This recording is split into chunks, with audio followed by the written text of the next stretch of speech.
I'm ready. When you say U prime or F prime, that means do it counterclockwise. When we say U2, just spin it 180. Okay? So the first part is you're going to get this. Now that part is more often known as the figure it out yourself. Because there is no algorithm. Yeah, that's the thing. There is no algorithm.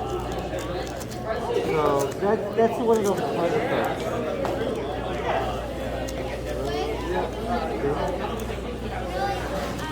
This is the only step that doesn't have specific algorithm. Alright, good job. Alright. So we've done it correctly. Now flip it upside down. Good. You see these? So first, let's try red and green, okay?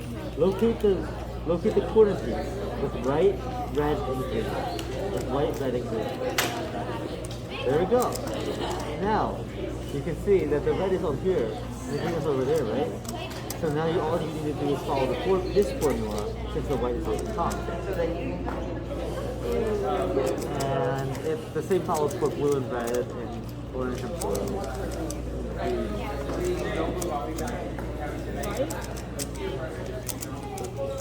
Nope, you gotta do right first. Awesome. This is the right. The right goes